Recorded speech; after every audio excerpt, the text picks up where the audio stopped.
Welcome to the deep dive. We're doing something a little different today. Oh, yeah. Yeah, this entire deep dive, we're calling it AI Daily Deep Dive, covering the biggest AI news from today, Friday, May 9th, 2025. Well, it was researched and generated entirely by AI. Okay, that is different. Generated by AI itself. Interesting. Right, so the goal is to get you quickly up to speed on 5 key stories that are making waves right now. Sounds good. It's amazing how much happens in just one day in AI, isn't it? You see stuff from like consumer apps all the way to geopolitics and even deep science. Absolutely, it really touches everything. Okay, let's dive in. First up, thinking about travel.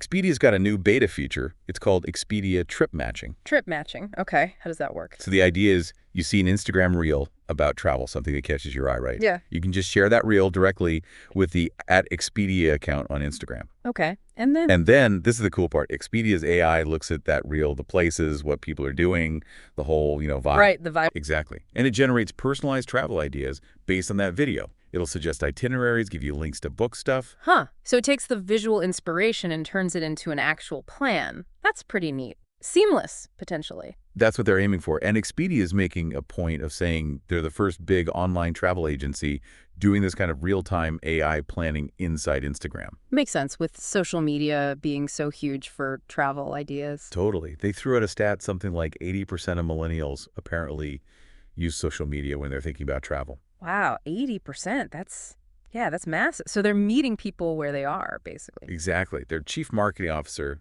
Codeium, said pretty much that they want to be where people get inspired. And right now, that's often social media. This trip matching thing should be rolling out in the U.S. In the next few weeks. Gotcha. Now, interestingly, this comes just after Expedia's stock took a bit of a hit, right? Dropped over 8%. They reported demand in the U.S. wasn't quite what they expected, and bookings from Canada were down too. Ah, okay. So maybe this AI feature is part of a push to kind of re-energize things, attract users in a new way. Could be. Definitely interesting timing. Okay, moving on from travel. Big news in the tech industry itself. OpenAI just bought a company called Windsurf. Windsurf. Wasn't that formerly Codeium? That's the one. And the price tag is, well, pretty hefty. Around $3 billion. $3 billion. Okay, OpenAI isn't playing around. What's the strategy there? Seems like a major play to really solidify their spot in enterprise AI. Right. Especially around soft development tools. Right, because Windsurf is an IDE, an integrated development environment, but AI-powered. Exactly. So it's like the workbench for developers, but with AI built in. And how does the AI help? What's the hook? It uses LLMs, large language models, to help generate code. Developers can apparently use natural language prompts. They even call it vibe coding. Huh, vibe coding. I like that. So you describe the vibe and it writes the code. Kinda. Sort of, yeah. The idea is developers can focus more on the big picture, the design, the concepts, instead of getting bogged down and writing all the boilerplate code. Could really speed things up. Yeah, absolutely. Less grunt work, more creative thinking. And it probably helps them compete too, right? With Google's Gemini and Anthropic's Claude also doing AI coding assistance. That seems to be a big part of it. OpenAI wants a more complete toolkit for developers, it looks like. It's definitely a trend. Everyone's investing in these AI tools to make building software faster and maybe easier. It feels like it's changing the role of the developer almost. Yeah. Or like a builder using AI tools. Yeah, or an architect maybe, guiding the AI. The Windsurf CEO, Varun Mohan, talked about how tools like this could, democratize software creation, make it more accessible. And for OpenAI, having Windsurf means they can offer tools that plug right into how developers already work, which makes adoption easier for businesses. Exactly. Easier integration is key for enterprise. Okay, so from tech deals too. Washington, D.C. Senator Ted Cruz held a hearing about AI leadership. Right, this was in the Senate Commerce Committee. And he had some big names there. Sam Altman from OpenAI, Lisa Su from AMD, Brad Smith from Microsoft, Michael Intrater from CoreWeave too. A heavy-hitting lineup. And Cruz's main point was... His big concern is China. He basically said it would be catastrophic if China wins the AI race. Catastrophic. Strong words. Why does he see it that way? His argument is pretty straightforward. The country that leads in AI will dominate both economically and militarily. He looked back at the internet in the early 90s, saying the U.S. light touch regulation helped it boom, and warned against doing what Europe is doing with heavy-handed AI rules. So less regulation to spur innovation, essentially. Did he propose anything specific? Yeah, he talked about a regulatory sandbox, like a protected space for companies to develop AI with fewer rules to keep the U.S. ahead, but also aligned with, American values. Interesting idea. What did the tech leaders say? Altman, for instance. Altman agreed the U.S. is leading now, but said China's catching up fast. He stressed needing continued investment data centers, energy, skilled workers, the fundamentals. Makes sense. And Microsoft's Brad Smith. Smith focused on making sure AI adoption globally reflects democratic values.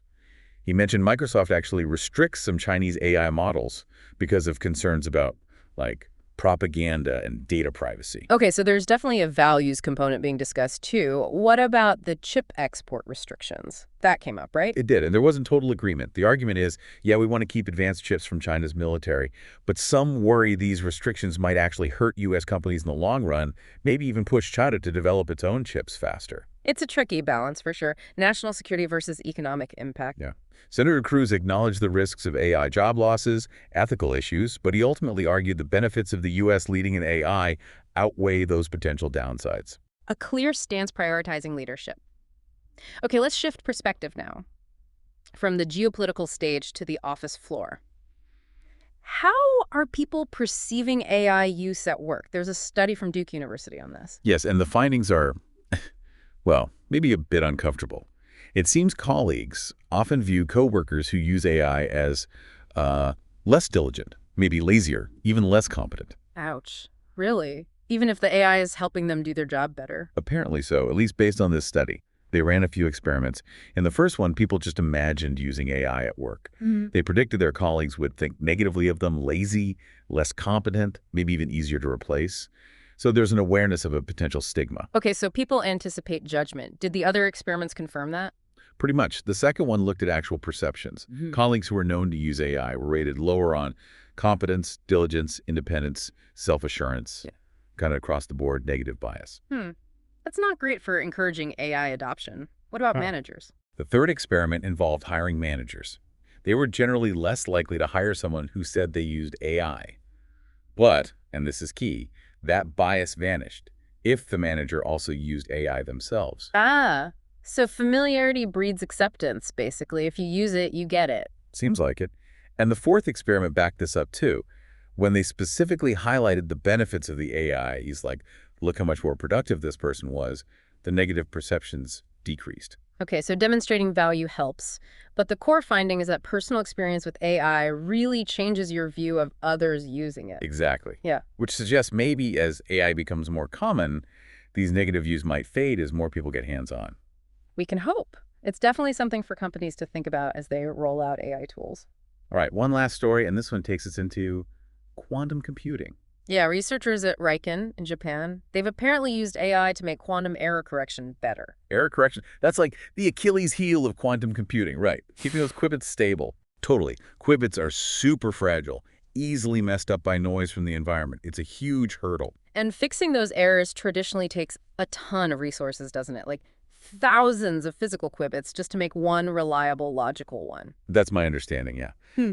Methods like surface codes are very resource intensive, but this research focused on something called the GKP code, Gatsman-Kitaev press skill. GKP code rings a bell. That's supposed to be more efficient, uses continuous variables. Right, and what the Riken scientists did was develop an AI method specifically to detect and correct errors within that GKP code framework, especially for photonic quantum systems. So AI making the error correction smarter, more targeted for this specific, more efficient code. Exactly. The hope is it leads to more accurate correction, making the quantum computations more reliable, possibly needing fewer physical resources overall. That sounds genuinely significant. Better error correction is fundamental to actually building useful, fault-tolerant quantum computers. Definitely seems like a pivotal step, integrating AI right into that core challenge. Okay, quick recap then. We hit Expedia's AI trip matching on Instagram. OpenAI buying Windsurf for $3 billion to boost developer tools. Senator Cruz's warnings about the AI race with China and the regulatory debate. The kind of surprising negative perceptions of AI users at work unless you use AI yourself. And finally, AI giving a boost to quantum computing error correction via the GKP code. Quite a range, just for one day. Shows how fast AI is moving and how broadly it's being applied. Absolutely. So listening to all this, the rapid changes, the different ways AI is popping up, what part of it feels most promising to you? Or maybe what feels most concerning? And what other questions does all this bring up for you? Definitely gives you a lot to mull over.